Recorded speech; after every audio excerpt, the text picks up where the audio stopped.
Mesdames, Messieurs, bonsoir. Bienvenue à ce journal d'information judiciaire. L'actualité reste dominée par la promulgation par le chef de l'État depuis le 11 avril 2013 de la loi organique portant organisation, fonctionnement et compétences des juridictions de l'ordre judiciaire.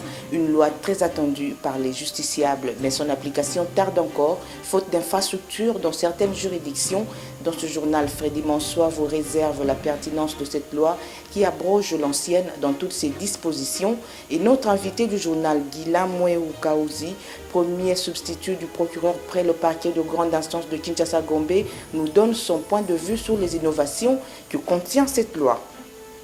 À la une aussi, le dossier du sinistré Massamba Alphonse, le sinistré qui traîne son avocat en justice pour abus de confiance, est passé au tribunal de grande instance de la Gombe. Son avocat Abed Kayembe Bankenge, le greffier commis pour retrouver l'adresse de l'avocat afin de lui signifier son exploit, n'arrive toujours pas à retrouver la bonne adresse. Entre-temps, la guerre change de camp. L'avocat Abed Kayembe Bankenge, pourtant introuvable, et son conseil maître Faustin Mwamba changent de cible et s'attaquent au journal d'information judiciaire par des SMS et des menaces par téléphone. L'avocat Abed Kayembe Bankenge, accusé d'abus de confiance par son client, menace le journal d'information judiciaire de ne plus citer son nom. Aussi, dans cette nouvelle édition, les homicides, les escroqueries, les affaires de vente publique par voie parée, autant des dossiers traités dans ce journal. Merci de ne pas zapper.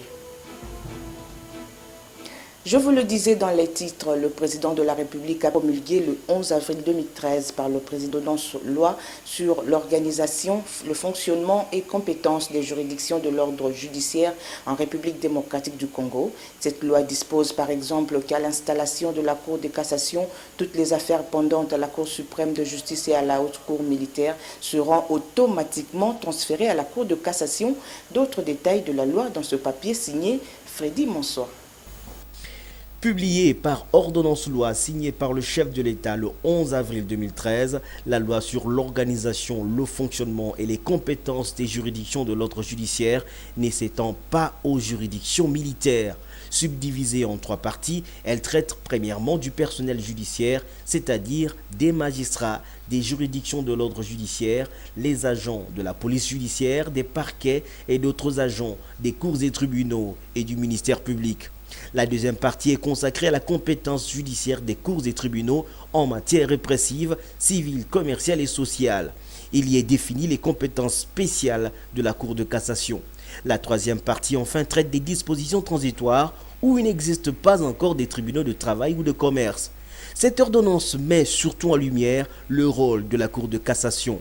Cette dernière ne connaît en principe pas du fond des affaires, sauf exception prévue. La Cour de cassation, dès son installation, va se voir transférer des affaires pendantes devant la Cour suprême de justice et la Haute Cour militaire.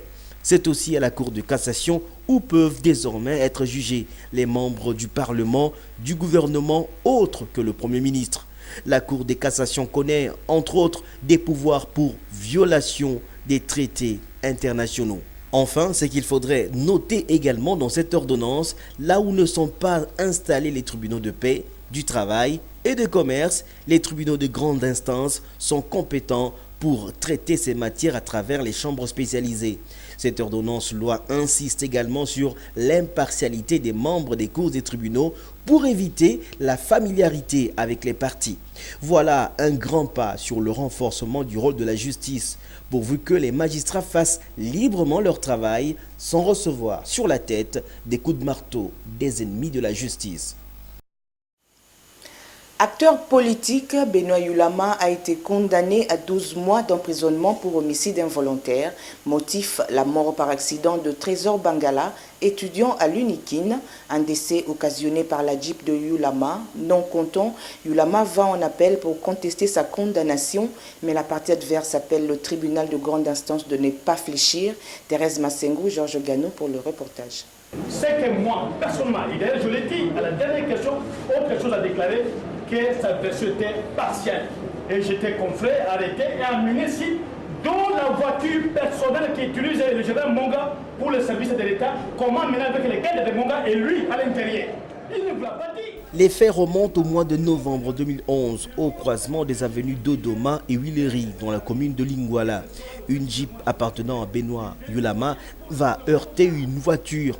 Bilan, un mort, un étudiant Hervé Bangala de 2e licence droit de l'université de Kinshasa. Le procès verbal établi par un OPJ renseigne que Benoît Yulama, qui ne dispose pas de permis de conduire, roulait à vive allure dans une Jeep sans plaque d'immatriculation ni police d'assurance. Un jugement rendu au premier degré a condamné Yulama à 12 mois d'emprisonnement pour homicide involontaire. Non satisfait du verdict, Yulama interjette appel contre ce jugement pour dire que le premier juge s'est contenté du procès verbal alors que cet OPJ, selon lui, est partial. Il a donné des fausses informations. C'est une infraction qui a été commise sur base d'un accident de circulation. Donc au préalable, on doit démontrer qui en était auteur. Mais et la partie poursuivante, qui est l'AMC public, et la partie qui vient se greffer, qui est la partie civile, les deux n'arrivent pas à démontrer qu'effectivement notre client serait l'auteur de cette infraction-là. Donc c'est de l'acharnement pur et simple sur notre client Yulama. Tout simplement parce qu'il est acteur politique dans la famille du PPRD. Les avocats de la partie civile affirment qu'il n'existe pas une fonction d'opérateur politique. Pour eux, c'est une façon d'intimider le tribunal. Yulama n'est pas au-dessus de la loi et doit être condamné. C'est un conflit qui est né suite à un accident de circulation causant la mort d'un jeune étudiant à la personne de Hervé Bangala. Le jeune en question est décédé suite au comportement, je dirais, criminel du conducteur qui s'opposait à eux, à la personne de M. Benoît Yulama Mpungi. L'affaire est renvoyée au 28 mai prochain pour entendre le PJ et confronter les deux parties. Didi Mudogo Rainisana et la SONAS sommée par le tribunal de paix d'Ongaliema de payer 2 millions de francs congolais et 50 000 $ américains. Ils vont en appel pour attaquer ce jugement. À la base de cette condamnation, la mort du docteur Vicky Mossio, fauché par le véhicule de Didi Mudogo. La SONAS enfonce son client Mudogo au motif que la police d'assurance présentée est celle d'un autre véhicule, pas celui qui a causé l'accident. Récit signé Thérèse Massengo et Gianni Moueme. On estime que le premier juge, dans son œuvre, quand il alloue 2 millions de francs congolais pour une fille qui était la seule neurochirurgienne de l'Afrique centrale, nous estimons que ce montant est minime. Les faits se déroulent en 2012. Le docteur Vicky Mossio trouve la mort à la suite d'un accident de circulation causé par le véhicule de Didi Mudogo Rainisana. L'affaire est portée au tribunal de paix d'Ongaliema. Le jugement rendu condamne le prévenu Didi Mudogo à une amende de 2 millions de francs congolais et 50 000 $ de dommages et intérêts à la charge de la SONAS au motif que le véhicule était assuré. Non, rétorque le conseil de la Société nationale d'assurance qui assure la main sur le cœur que la police d'assurance brandie par Didi Mudogo concerne un autre véhicule, mais pas celui qui a connu l'accident. Nous disons ceci, mais une police d'assurance signé entre la SONAS et M. Mudogo Rainisana qui dit qu'il est propriétaire. La SONAS dit ceci. En cas de cession du véhicule, la plaidante doit, sous peine de nullité du contrat, être avisée du changement de propriétaire. Du côté de la partie civile, on demande 2 choses, à savoir l'arrestation immédiate du prévenu et le paiement des dommages et intérêts. Il y a une fille, la seule neurochirurgienne en Afrique centrale, qui a été tuée par le prévenu Mudogo Didi. Et depuis la mort de cette fille, le monsieur a changé d'adresse. Nous attendons que le tribunal puisse prononcer son jugement avec clause d'arrestation immédiate parce que le prévenu a pris la fuite et qu'il puisse donner des dommages et intérêts conséquents. Un appel 5 sur 5 par le ministère public qui aborde dans le même sens. Le premier juge a dit n'a pas respecté le principe des incriminations pleines de peine. Et votre décision pourrait être assortie de la cause d'arrestation immédiate, puisque les prévenus n'ayant pas comparu ce jour et que la procédure s'étant poursuivie par défaut à son tour. Le tribunal a pris l'affaire en délibéré et rendra son verdict dans le délai de la loi. Le dossier Massamba contre son avocat Abed Kayembe Bankenge du barreau de Kinshasa Matete, traîné en justice pour abus de confiance envers son client, est passé au tribunal de grande instance de la Gombe le 21 mai dernier. Il était question de régulariser la procédure. Le greffier commis pour retrouver la bonne adresse de l'avocat en vue de lui faire parvenir l'exploit n'a pas pu accomplir sa tâche. Une fois de plus, ce n'est pas la bonne adresse. Le tribunal a décidé de refaire la procédure. Cette fois, aller signifier l'exploit à l'adresse du cabinet. L'audience est passée sans la comparution d'Abed Kayembe Bankenge ni de ses avocats conseils. Thérèse Massengo pour le reportage. À la partie Kayembe Abed de produire la vraie adresse, notamment par ses conseils, de donner la vraie adresse de leur fille. Lors de la dernière audience, le tribunal avait renvoyé l'affaire au 21 mai 2013, question de permettre au greffier de trouver la bonne adresse de maître Abed Kayembe Bankenge pour lui signifier l'exploit. L'audience du 21 mai, justement, n'a pas permis de faire avancer les choses, car le greffier chargé par le tribunal n'a pas pu trouver la résidence de maître Abed Kayembe Bankenge. Personne, soutient le greffier dans sa note, ne connaît maître Abed Kayembe Bankenge sur l'adresse indiquée. Le tribunal se résout alors d'atteindre l'avocat par le bourgmestre de la commune où se trouve l'adresse. Cette proposition fera traîner le dossier, répliquent les avocats de Massamba. À la place, ils demandent au tribunal de lui signifier l'exploit par son cabinet, un cabinet qui a brillé par son absence à l'audience. Lorsqu'il aurait dû notifier ça sur le bourgmestre de la commune, la pratique veut que, justement, c'est le bourgmestre qui va atteindre la personne. Que le tribunal, il va notifier au tribunal que nous l'avions atteint, que le tribunal va se déclarer saisi, je ne sais pas de quelle manière, saisi vis-à-vis de la personne. Alors que l'huissier le dit, non seulement l'huissier de votre ressort, de votre juridiction, l'huissier du tribunal de paix de Kinshasa-Ngaliema l'a dit même qu'à cette adresse, il n'existe pas un certain Abed Kayembe. Non plus, le numéro là est inexistant. En attendant que le tribunal fasse signifier l'exploit au cabinet de maître Abed Kayembe Bankenge, l'affaire a été renvoyée au 4 juin prochain pour régulariser la procédure. Entre-temps, la guerre change de camp. L'avocat Abed Kayembe Bankenge, pourtant introuvable, s'active à faire des messages et à appeler la rédaction du journal d'information judiciaire pour demander d'arrêter de citer son nom. Dans son SMS, maître Abed Kayembe Bankenge, toujours introuvable, menace de saisir les autorités judiciaires pour violation des lois et règles déontologiques, sans pour autant apporter les éclaircissements sur les faits lui reprochés par son client Massamba Alphonse, fauché par un camion et dont une partie des indemnités a été perçue par l'avocat. L'avocat qui affirme avoir utilisé une partie pour ses honoraires et le reste pour les motivations afin d'accélérer le dossier. Une affaire à suivre. Autre chose, 9 prévenus incarcérés à la prison centrale de Makala ont interjeté l'appel contre le jugement rendu en leur défaveur au premier degré au tribunal de grande instance de Kinshasa-Njili, un jugement les condamnant pour diverses peines selon l'infraction de chacun. Parmi ces 9 détenus, il y a Félicien Iloua qui a été condamné pour viol sur mineur. Reportage Thérèse Massengo, Gianni Moueme. Le prévenu a été condamné par le premier juge pour le tribunal de grande instance de Kinshasa-Njili à 3 ans de sortie pénale et à 100 000 francs d'amende. Félicien Iloua, majeur, condamné pour viol sur une fille âgée de 16 ans.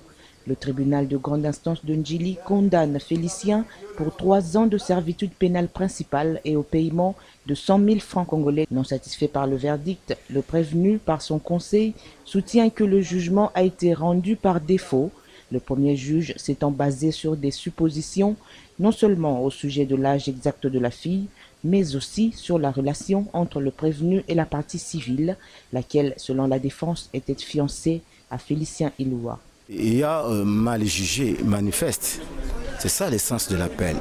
Donc il y a eu absence de motivation. par là, nous avons interjeté appel, nous avons fait voir devant la cour que mon client doit purement simplement relaxer. Le ministère public a donné son avis en faveur de la partie civile, demandant ainsi au tribunal de confirmer le premier jugement dans toutes ses dispositions. Ces jugements devraient être confirmés dans toutes ses dispositions. Si vous le faites, nous pensons que justice sera faite. L'affaire a été prise en délibéré en attendant que le tribunal se prononce et ce sera certainement dans le délai de la loi. Le général Baramoto est accusé pour insolvabilité par l'hôtel Sultani après s'y être séjourné pendant 4 mois. Les avocats de l'ex-patron de la garde civile expliquent que le séjour de leur client à l'hôtel Sultani revêtait un caractère officiel et qu'à ce titre, souligne-t-il, c'est le gouvernement congolais qui devrait honorer sa facture. Du côté de Sultani, on ne veut rien entendre. Son avocat demande à son client, le général Baramoto, de payer la facture pour 4 mois passé à l'hôtel Sultani. Cela se passe au tribunal du commerce de la Gombe. Récit de Noëlla Oïla et Gani Bweme. La société, le groupe Solo, prise en la personne de l'hôtel Sultani, était obligé de venir pour faire valoir les préjudices qu'il a subis. Vous imaginez 59 000 $ qu'on doit payer, qui doit être en principe les frais d'installation hôtellerie de ses agents. Les deux parties s'affrontent devant les juges qui suivent attentivement ce débat qui tourne autour du paiement de la facture d'une valeur de 59 000 $ américains, dont 10 000 ont déjà été avancés. Un montant justifiant 4 mois de séjour du général Baramoto dans l'hôtel Sultani. La partie demanderesse accuse l'officier, le général Baramoto, d'insolvabilité pour n'avoir pas honoré la totalité de sa facture. Les avocats conseils du général s'en défendent et brandissent le caractère officiel de ce séjour. Pour la défense, le général était invité par le gouvernement congolais. Il est tout à fait logique que le séjour de leurs clients soit pris en charge par celui-ci. La partie demanderesse a reconnu que dans l'une de ses factures que c'est la primature qui avait pris en charge le général Baramoto. Il revenait à la primature de pouvoir apirer les soldes. Parce que la même primature avait déjà commencé à payer. Et il est étonnant qu'aujourd'hui on s'en prend à un préposé de la République qui fut logé en qualité de général de la République, et du général d'armée plutôt. On s'en prend à lui pour apirer les soldes. Au regard des éléments mis à sa disposition, le ministère public a donné son avis sur le banc, demandant au tribunal de condamner la partie défenderesse à honorer ses engagements, car selon le ministère public, la partie défenderesse n'a produit aucun document qui justifie le séjour à titre officiel. Si la primature était au parfait de la situation, et la même primature ne pouvait pas encore répondre à M. Mohamed, ce qui atteste que la primature n'est pour rien dans cette affaire et que c'est la partie défenderesse qui est dans l'obligation d'honorer la partie de ses séjours auprès de la demanderesse. Après cet avis du ministère public, le tribunal a décidé de se retirer pour prendre l'affaire en délibéré et statuer sur la question dans le délai légal. C'est une affaire de vente publique qui oppose Antoun Depao, propriétaire de l'immeuble Eniatambo et consort acheteur. Une vente annulée au premier degré, mais le montant versé lors de la transaction n'est pas encore remboursé. Thérèse Massengo et Georges Gano. Le juge dit par contre, recevable et fondé l'action mise par les demandeurs, M. Antoine Depao Jacques, et Madame Depao de Aïcha Ali. Prononce par conséquent l'annulation de la vente publique par voie parée effectuée le 27 novembre 2004 par les conservateurs des titres immobiliers. Dans cette affaire, il s'agit d'une vente publique par voie parée effectuée par le conservateur des titres immobiliers sur un immeuble situé sur l'avenue Colonel Ebea dans la commune de la Gombe. Un bien appartenant alors à un sujet belge, Antoine Depao, qui a sollicité du tribunal de grande instance de la Gombe l'annulation de cette vente effectuée selon lui à la hâte. Le tribunal de grande instance de la Gombe rend un jugement avec des clauses exécutoires ordonnant non seulement l'annulation de cette vente et la restitution du montant versé lors de la vente à la partie acheteur. Le client avait acheté un immeuble à la suite d'une vente par voie parée qui a été par la suite annulée. Et on a ordonné la restitution du montant que nous avions versé à titre de prix de vente. Mais le premier juge qui a été saisi de cette affaire pour qu'on annule le certificat de mes clients a ordonné l'exécution provisoire nonobstant tout recours et sans caution de son œuvre, de ce certificat. Il a ordonné au conservateur de procéder directement à la mutation en violation de l'article 231 de la loi foncière. Faux prétexte, retorque la partie en tome. Les avocats démontrent que le premier juge n'a fait que respecter l'article 21 du Code de procédure civile, car le jugement est déjà coulé en force de la chose jugée. Ici, l'on sollicite du tribunal le rejet de la défense à exécution de la partie appelante. Nous voulons que la Cour puisse constater que l'article 21 du Code de procédure civile a été respecté dans la mesure où dans les dossiers, il y a eu 3 décisions judiciaires qui sont coulées en force des choses jugées et que par conséquent, la Cour d'appel va constater que l'article 21 a été bien respecté. Après avoir entendu les deux parties, l'organe de la loi a donné son avis sur le banc en faveur de la partie intimée en tome et demande au tribunal de rejeter la défense à exécution de la partie appelante. Nous disons que votre auguste cour va rejeter cette défense à exécuter, ce sera mon justice. Dossier à suivre. Fin des plaidoiries dans cette affaire de succession qui divise et déchire les enfants issus d'un même père mais de mères différentes. Ejiba et Mwaloukié n'attendent plus que le verdict des juges du tribunal de grande instance de la Gombe. La pomme de discorde, c'est un testament vrai ou faux légué par leur défunt père Adolphe Moukile. Plus de détails dans ce reportage. L'instance relève en introduction de son œuvre qu'il n'a pas été mis en condition de faire utilement son œuvre, mais se focaliser sur des photocopies libres, des actes qu'il a ramassés ça et là. Chaque partie armée d'arguments cherche à convaincre les juges d'appel afin de confirmer ou de suspendre l'œuvre du premier juge. Du côté de la partie Ejiba, l'on soutient que du vivant de leur père, Adolphe Moukile, aurait rédigé un testament léguant 2 parcelles pour chaque lit. Argument balayé par la partie Mwaloukié qui affirme que Ejiba aurait fabriqué ce testament pour priver aux autres héritiers de bénéficier de leurs droits. On ne devrait pas condamner. Par contre, quelle serait l'attitude du tribunal?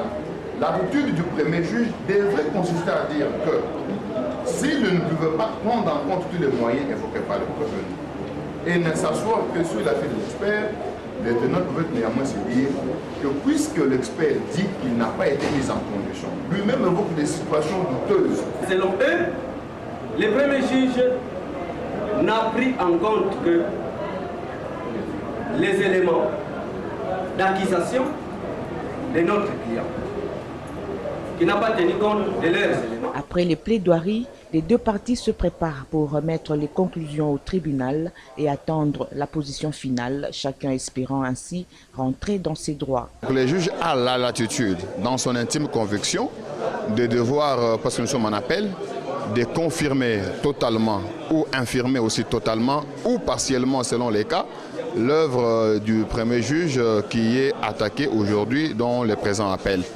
C'est une audience de plaidoirie dans la mesure où le juge a instruit, il a posé des questions, il a lu certainement les pièces, nous avons éclairé depuis la première, la seconde et je crois la troisième audience. Mais aujourd'hui, il fallait faire un résumé, ce que nous appelons la plaidoirie. Et avec cette plaidoirie, nous allons déposer nos notes de plaidoirie écrites et sur base de tous ces éléments-là, nous attendons du tribunal rendre son jugement. Après 3 audiences, il ne reste qu'au juge de départager les deux parties. Mukuna Kabassou traînait devant le tribunal de grande instance de la Gombe pour une affaire d'escroquerie de 5 500 $ américains au détriment de Jefté Bolondo, la somme qui devrait servir pour les formalités de voyage au Canada, et Mukuna aurait utilisé une fausse agence de voyage pour soutirer de l'argent à Jefté Bolondo. Reportage. Venu à déclarer que tout était prêt et que si le voyage n'a pas eu lieu, c'est parce que la partie civile n'avait pas versé les frais. Après vérification, il s'est avéré que le prévenu n'a entamé aucune démarche, qui n'avait déposé le dossier du requérant dans aucune ambassade. L'affaire oppose Mukuna Kabassou à Bolondo Jefté. Mukuna, propriétaire d'une agence de voyage qui porte son nom, se dit spécialiste dans la facilitation des démarches de voyage pour des tierces personnes. Il perçoit 5 500 $ de Bolondo Jefté pour les formalités de voyage pour le Canada. Ne voyant aucun résultat et après plusieurs vérifications auprès des ambassades concernées, la partie civile décide d'attaquer l'agence Mukuna en justice pour escroquerie.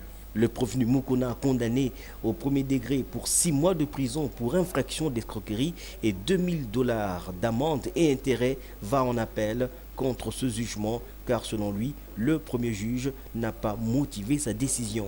Mon client est habitué à aider les gens à les faire voyager en Europe. Il y a un monsieur Bolondo, qui du reste voulait effectuer un voyage en Europe, est descendu avec M. Balanda, l'ami du quartier, le vieux du quartier, parce qu'il se connaissait bien avec mon client, étant donné qu'il a fait 25 ans dans ce métier.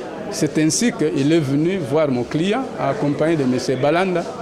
Et arrivé chez mon client, il lui a donné des préalables. Au niveau du parquet du tribunal de paix de Ngalema, on a fait condamner mon client. C'est ainsi qu'il a relevé appel pour mal juger contre ces jugements, pour que les juges d'appel puissent réformer l'œuvre du premier juge dans tous ces dispositions. La partie civile demande quant à elle la confirmation du premier jugement et la révision du montant de dommages et intérêts à la hausse. Une cause qui a opposé notre client à M. Mukuna, qui lui a fait croire qu'il avait une entreprise et que cette entreprise avait comme objet social de faire voyager les particuliers vers le Canada. Malheureusement, après vérification, il s'est avéré qu'il n'avait aucune entreprise. Le ministère public, au regard des éléments à sa disposition, demande au tribunal de confirmer la peine de prison ainsi que le paiement des dommages et intérêts à la partie civile. L'affaire a été prise en délibéré en attendant la décision du tribunal.